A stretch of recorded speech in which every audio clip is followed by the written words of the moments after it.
কলিজির সিঙাড়া বাসায় প্রথম বানালাম।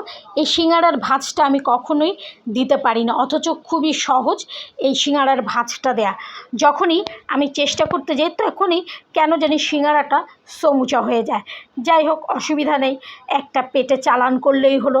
কিন্তু আজকে সিঙাড়াটা হচ্ছে কলিজা দিয়ে করা, আমার যেটা খুবই পছন্দের।